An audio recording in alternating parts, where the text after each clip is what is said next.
Dear students, welcome to my YouTube channel math वाला।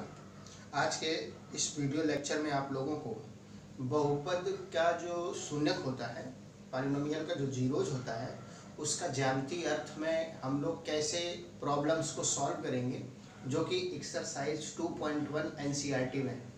तो इसके लिए सबसे पहले आप लोगों को करना क्या होता है कि एक पॉलिनोमियल होगा, बहुपद होगा, जिसका ग्राफ आप लोगों को दिया गया होगा।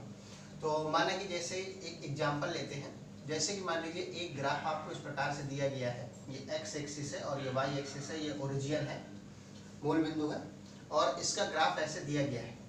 तो आप लोगों को ये बताया गया था कि ये जो बहुपद का ये जो ग्राफ है, ये बहुपद का ग्राफ है, तो एक्स अक्ष को जितनी जगह काटता है, जैसे मान लीजिए यहाँ भी काटता है, यहाँ दो जगह काटता है, तो जो ये बहुपद होगा, माना कि ये पी एक्स पॉलिनोमियल है, उसका ग्राफ है ये, तो इसके दो शून्यक होंगे।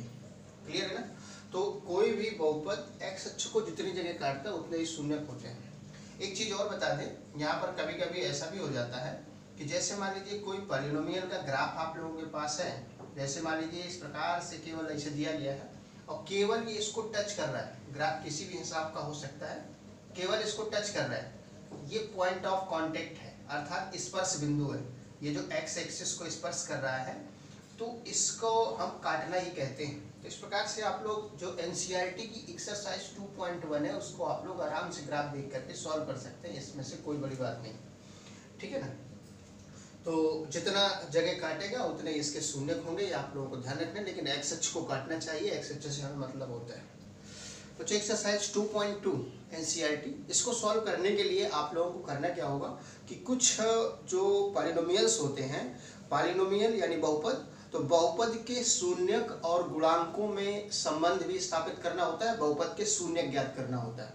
तो दो चीजें यहाँ से निकल के आ रही, हम लोग कैसे बहुपद के शून्यक ज्ञात करें। कोई भी बहुपद आपके पास दिया गया, आपको दिया गया है, तो उसमें कैसे हम लोग बहुपद के शून्य ज्ञात करें वो। और दूसरी चीज जो है, यहाँ पर आप लोगों को ध्यान ये रखना होगा कि जो बहुपद आपको दिया गया है, तो उसके शून्यक और गुणांकों के बीच में कैसे संबंध स्थापित करें, चेक करें कि ये सही है कि नहीं है। तो चलिए जरा इसको हम लोग समझ लेते हैं। तो सबसे पहले आप लोगों को बहुपद के शून्य ज्ञात करने का नियम आप लोगों को बता रहे हैं। शून्य ज्ञात करने का नियम, rule for to find zeros of polynomial. तो इसमें से हम लोगों को करना क्या होता है कि जो भी पॉलिनोमियल आपको दिया गया होगा, फॉर एग्जांपल जैसे भी डिफाइन हो, जो भी पॉलिनोमियल दिया होगा, तो आप लोगों को इसका गुणनखंड करना होता है। सबसे पहले गुणनखंड आप लोगों को सब क्लियर हो जाएगा, जैसे ही हम सवाल बताएंगे तो सब पता चल जाएगा कैसा पॉलिनोमियल है, कैसे गुणनखंड करेंगे। तो इसका फैक्टराइजेशन करना होता है। तो गुणनखंड करने के लिए अगर द्विघात है, क्वाड्रेटिक है, तो उसके लिए आप लोगों को अलग से रूल पता है कि मध्य पद को दो भागों में बांटकर इसे गुणनखंड कर लेंगे। अगर त्रिघात है तो शेषफल प्रमेय के द्वारा आप लोगों को गुणनखंड करना होता है। तो और जब ये गुणनखंड कर लेते हैं तो ये बहुपद जो है कुछ इस प्रकार से, अगर ये द्विघात है तो x माइनस अल्फा और x माइनस बीटा टाइप का इसे निकल करके आता है जब ये गुणनखंड हो जाता है। तो आप लोगों को सिंपली करना क्या है कि x minus alpha is equal to 0 and x minus beta is equal to 0। इस प्रकार से जो दो value x is equal to alpha and x is equal to beta आप लोगों ने निकाल लिया है, तो यही इसके शून्यक होंगे, अल्फा और बीटा। ठीक। और अगर ये मान लीजिए त्रिघात होगा, तो त्रिघात के लिए px is equal to x minus alpha, x minus beta और x माइनस गामा। चार होगा तो x माइनस डेल्टा भी कर सकते हैं। जो त्रिघात, वैसे हम लोगों के सिलेबस में जो है तीन घात तक का आप लोगों को करना होगा। और याद रहे त्रिघात का जो फैक्टर है, गुणनखंड है, जो इस तरह से आप लोग बदलेंगे, इसके लिए आप लोगों को शेषफल प्रमेय और गुणनखंड प्रमेय का यूज करना पड़ेगा। आएगा, हम आप लोगों को वो भी बताएं। तो शून्य ज्ञात करने का तो ये हुआ नियम। अब आप लोगों को बता दें कि बहुपद के शून्यक और इसके जो गुणांक होते हैं उसमें संबंध कैसे हम लोग स्थापित करेंगे। तो इसके लिए हम लोग तीन पढ़ेंगे, यानी सबसे पहला हम लोग पढ़ेंगे रैखिक बहुपद। रैखिक बहुपद माने होता है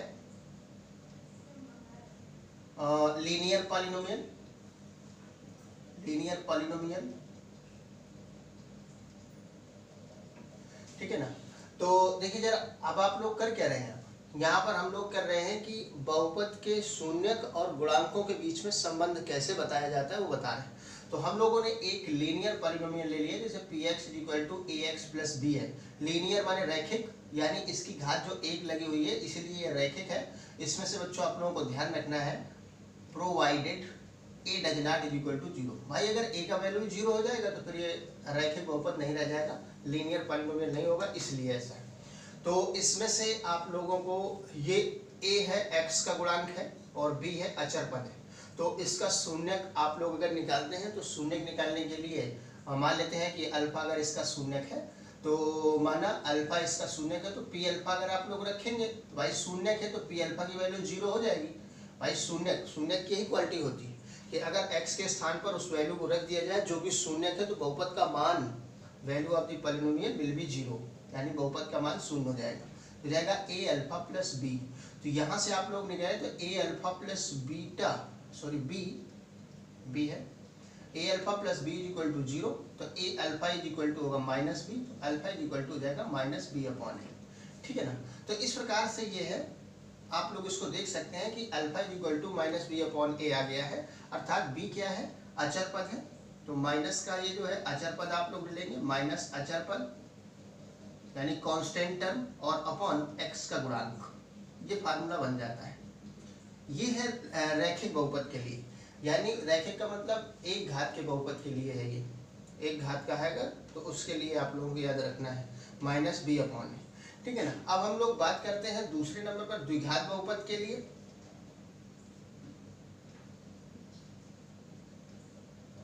द्विघात बहुपद के लिए शून्यक और गुणांकों के बीच में संबंध क्वाड्रेटिक पॉलिनोमियल।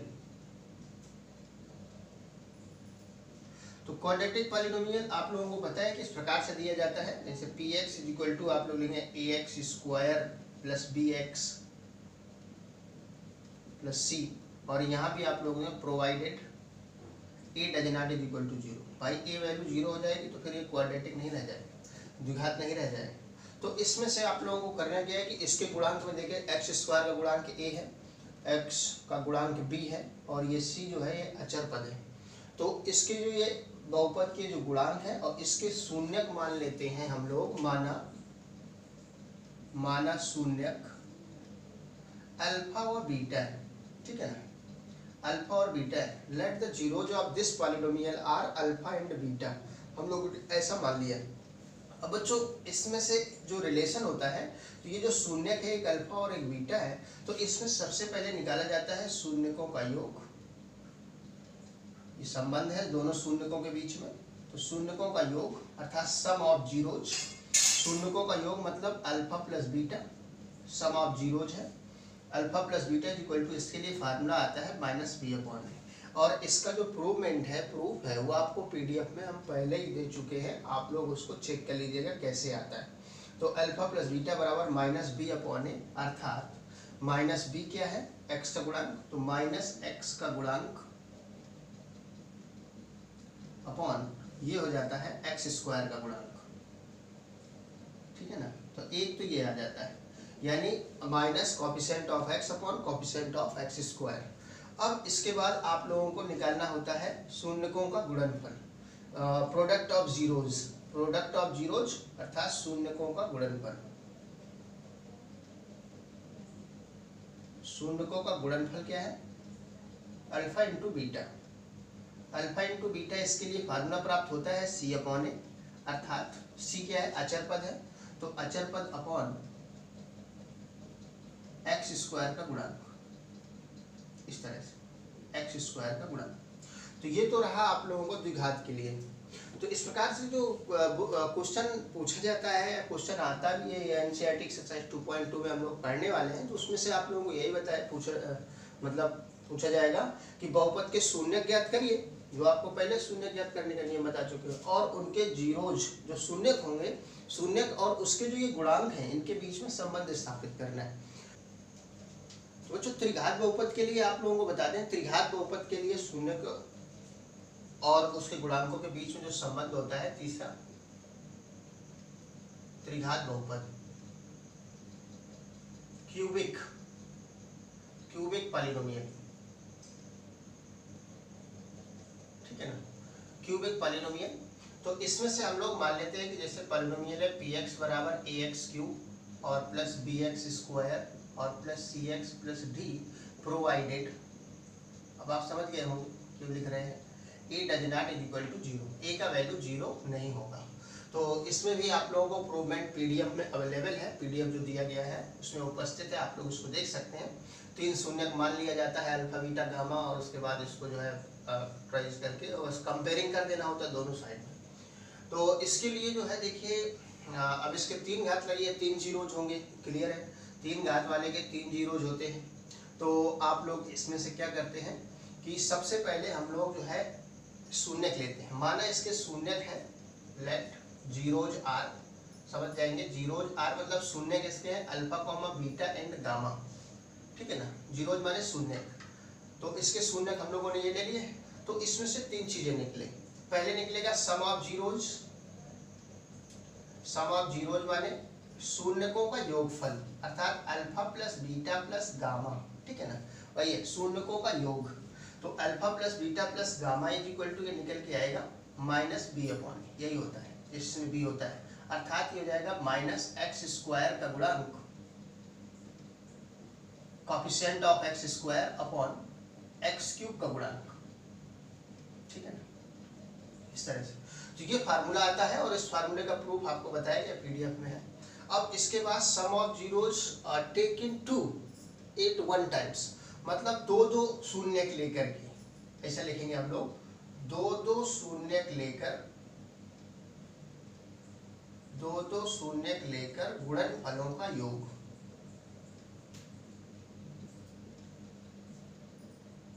ठीक है ना, यानी sum of the zeros taken at a time 2 zeros, मतलब alpha beta plus beta gamma और प्लस गामा अल्फा, 3 है।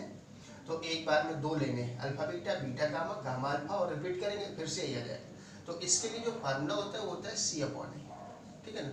सी क्या है, एक्स का गुणांक है, सी इसमें देखेंगे आप लोग, इसमें एक्स का गुणांक है, तो कोफिशिएंट ऑफ एक्स अर्थात एक्स का गुणांक और अपॉन एक्स क्यूब का गुणांक। अब इसके बाद आप लोग जो है तीसरा लेंगे, प्रोडक्ट ऑफ जीरोज, शून्यकों का गुणनफल, भाई तीनों का एक साथ गुणनफल हो सकता है, इसलिए शून्यकों का गुणनफल,